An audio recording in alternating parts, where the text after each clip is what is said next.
Welcome back to So What Does That Mean? The podcast where we break down engineering, planning, and construction in plain English. I'm Brendan, the engineer.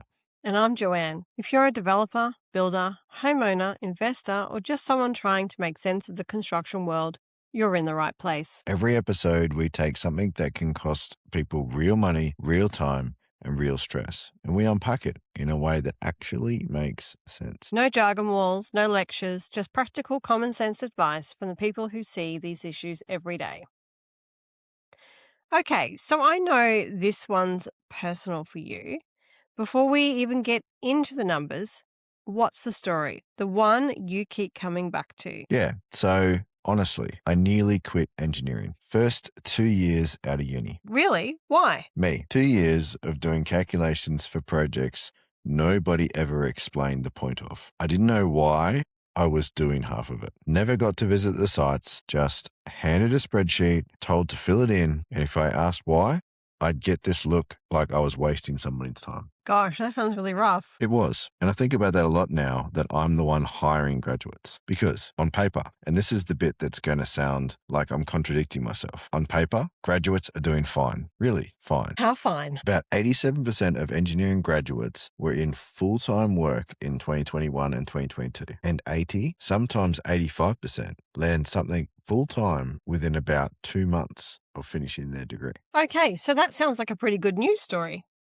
It is a good news story. Graduates get hired fast. That part of the system actually works. That's not where this episode's going, though. Okay, so tell us, so where is this episode going? It's going to what happens after they're hired. All right. So if everyone's getting hired that quickly, where's the actual problem? The problem's a bit further down the track because long term, the numbers tell a completely different story. Only about 56% of Australia's qualified engineers are actually still working as engineers. So hold on a minute. 87% get hired, but only about 56% are still working as engineers? Right. That gap between got the job and still doing the job a decade on, that's the leak. That's the whole thing we're talking about today. And the leak starts where exactly? Earlier than you'd think. It actually starts during the degree. There's a 5% dropout in the first year alone, and then another 20% somewhere across the rest of the course. So we're losing people before they've even graduated. We're losing people during the degree, then losing more of the ones who make it all the way through. And this is all happening while the entire industry is standing around going, we don't have enough engineers. Where are all the engineers? It's a bit mad when you say it like that. It is a bit mad. Okay, so why does someone who fought that hard to qualify just walk away?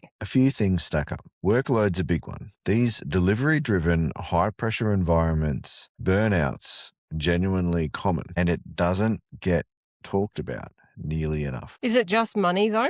Like, do they leave for a better pay somewhere else? Sometimes, yeah. Engineering's a really transferable degree. Problem solving, modeling, systems thinking. So people slide sideways into IT, data, banking, consulting, often for more money and frankly, better treatment. But you don't think that's the main reason? Honestly, no. From what I've seen and from what people tell me directly, not just what I assume, a lot of it isn't about the money. It's that nobody ever explained the why. 2 years of calculations for a project you never even saw get built. That's basically your story. That is literally my story. Yeah. And I don't think I'm special. I think that's most people's story. So it's not always a dramatic exit. No. And that's the part people miss. Being talked at instead of mentored. That's its own kind of attrition. People don't slam the door. They just quietly stop trying as hard, and then one day they're gone, and everyone's surprised. Well, let's talk about how graduates are actually seen day to day. What does the industry get wrong about them? Start with the job ads. Half of them want, 1 to 3 years experience for a junior role, which is just how? How does a graduate have that? The classic catch-22. Exactly that. And on top of it, a lot of senior engineers still equate a good graduate with good grades, perfect transcript, straight distinctions. But has anyone actually asked whether this person can explain a beam to a builder standing in front of them? Usually not. Is that not how you hire? God, no. We don't hire for grades at JCE. Technical skills are the entry ticket, but it's not the job. What we actually want to know is, can you ask a good question? Can you sit in the discomfort of not knowing something and go and find out instead of pretending? Can you walk a site and read what the drawings don't say? Can you disagree with someone without making it personal? That's a very different filter to grade. It's a completely different filter. And I think the industry's got a genuine perception problem here, treating junior engineers like they're on a production line instead of, actual future leaders of the thing, and then acting shocked when they leave. Okay, so what's actually proven to work? Mentoring, real structured mentoring. Pairing a senior person with a graduate with actual timelines and goals, not just go sit near Dave and absorb things. It's shown to build competence and confidence faster than leaving someone to figure it out alone. Is that a big shift from how it's usually done? Massive. And there's a push now for formal cadetships too. Paid work blended with study as a genuine alternative way in. How does JCE actually do this differently day to day? Every graduate at JCE visits the sites they designed for.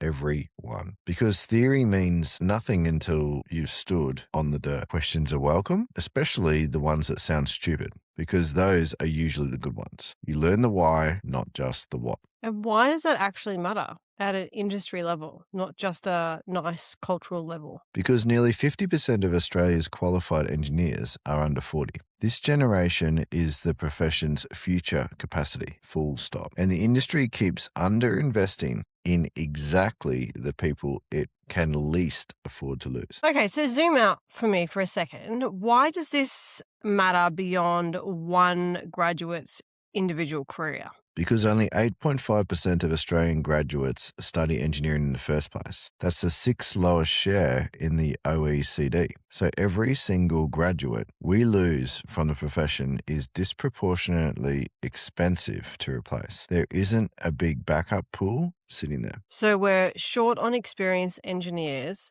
and also pushing away the graduates who'd become them. In 10 years, yeah, exactly. And this is actually the flip side of what we talked about with migrant engineers. Same root problem, different door. Australia's wasting homegrown talent and imported talent for basically the same reason. Bad first experiences and judging people on the wrong things. I went and had a look through some job forums before this one, and there's a pattern. People describe going to interviews for months and getting told they're either too senior for the junior role or not experienced enough for anything above it. Is that as real as it sounds?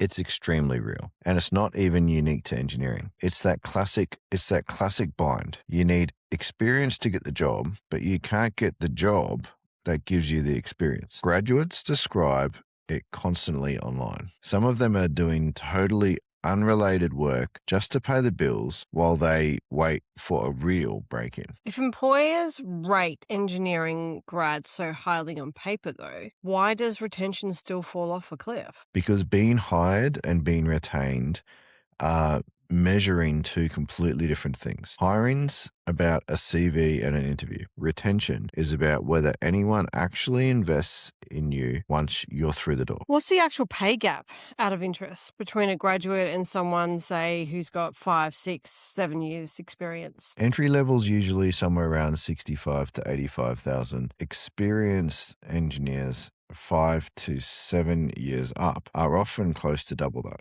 It's a real gap, but it takes years to close. And that's exactly the window where most of the attrition happens. So what would you actually say to a graduate right now who feels like they're being talked at, not mentored? Stop talking, start asking. If you're the senior person, ask what they're stuck on. Ask what they'd do differently, and then actually change something based on the answer. That's the entire difference between mentoring someone and just managing them. Give me a number that should make the industry a bit uncomfortable. Here's one. Employers rate engineering graduates as having the highest overall satisfaction of any graduate field, 90%. And engineering's in the top 5 highest paid graduate disciplines. Median starting salary around $71,500. So it's not a quality problem. Is absolutely not a quality problem. This isn't an industry stuck with mediocre graduates it can't place. It's an industry with graduates it openly admits are excellent, and it still can't hold onto them a decade later. Put the two numbers next to each other. 90% employer satisfaction walking in the door, 56% still in the profession years later. That gap, that's the whole episode in two numbers. All right. If you take 6 things out of this one, around 87% of engineering graduates find full-time work fast. The real problem was never hiring, it's retention. 2. Only about 56% of qualified engineers are still working as engineers long term. That's the leak. 3. The drop-off starts during the degree itself. 5% in year 1, another 20% later. 4. Burnout, poor mentoring, being treated like a production line labor. That's what pushes good engineers out, not just pay. 5. Structured mentoring and real site exposure genuinely build confidence and competence faster than leaving someone to work it out alone. And 6, only 8.5% of Australian graduates study engineering at all. Every single one this industry loses is expensive to replace. If you're a young engineer listening, did anyone actually explain the why to you early on? Or were you left just working it out? And if you're further along, what's the best thing a mentor ever did for you? Tell us on YouTube or come through JCE. We read every single one of these genuinely, and they shape how we bring people into this industry. Nobody sets out to lose good engineers. It happens one unexplained calculation at a time. One unanswered question, one dismissive comment. So the fix isn't complicated. It really isn't. It's just paying attention to people the way you'd have wanted someone to pay attention to you at 23. If this is the episode you wish someone had sent you in your first year, send it to someone in theirs right now. Subscribe on YouTube, follow us on Spotify, and connect with us on LinkedIn. And as always, if you've got a topic, a question, or a building headache you want us to unpack, send it through to JCE. We genuinely enjoy this stuff. Thanks for listening. See you on the next one.